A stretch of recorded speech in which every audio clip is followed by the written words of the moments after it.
So the first capability of design is called affordable value. And this is when designers try to help companies to keep production costs low and to help them produce as cheaply as possible, while still being acceptable to users. A good example is these knives and forks and the plates that we have in our canteen here. These are made at the lowest possible cost, but they are still acceptable to our students here so that they can have a good meal for as little money as possible. And I think this is good for everybody. So in this case, in terms of KPIs, design affects things like lower production costs, profits, and extend the market size, because actually everyone can still afford food in this canteen. That is really interesting and valuable for managers, but perhaps design can do a little bit more than just lowering production costs?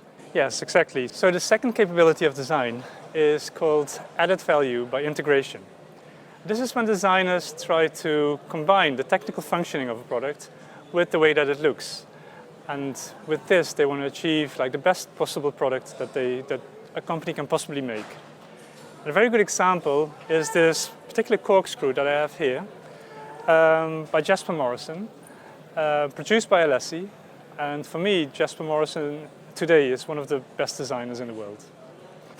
Now, I like this design so much because it's very clever and intuitive by the way that it works. So in terms of technical functioning, it's fantastic. But it's also very good looking and also a lot of fun to use. So it has these both aspects very well combined.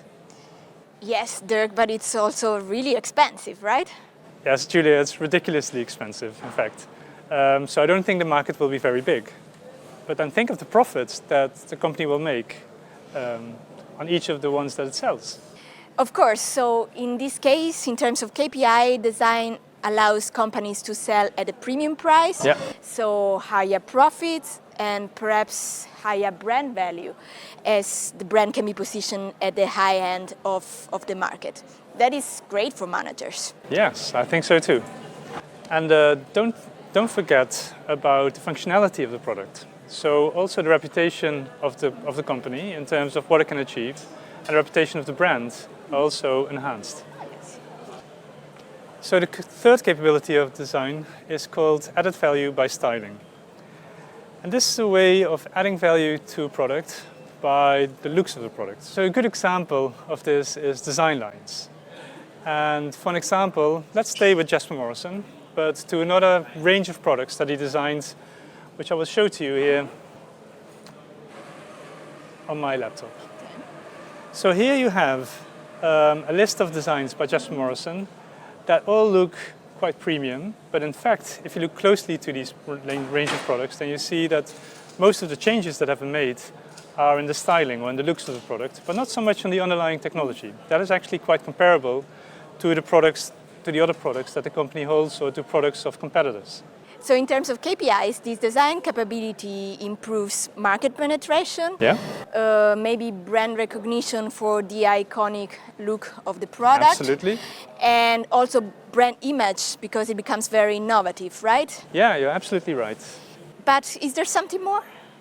Yes, in fact, there's a fourth capability, and we can show you that if we move outside. So let's go. Okay.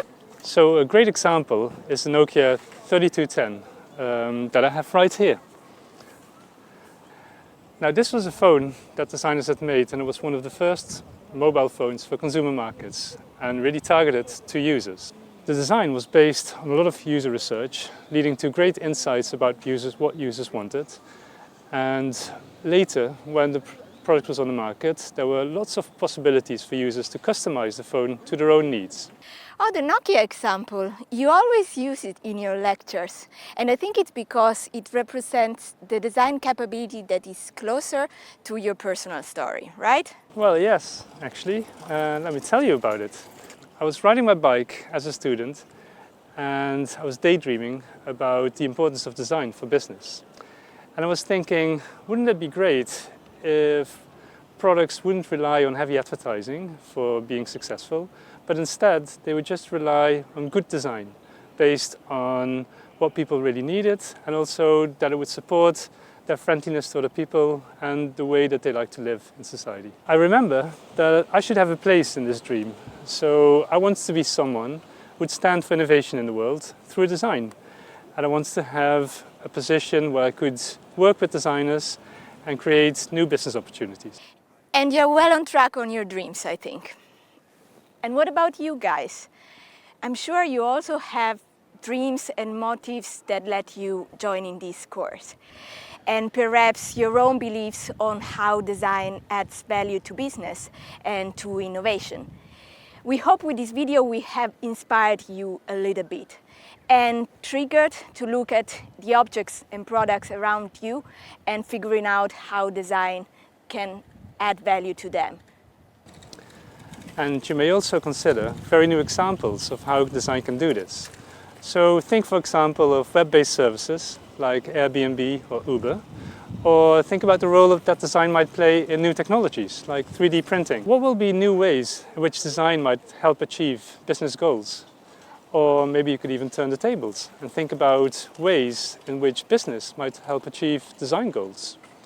All of this is up to you as designers and businessmen of the future. And this is what you have to think about for the assignment of this session. And this is what we are going to ask to some practitioner. So let's go. Okay, hop on my bike.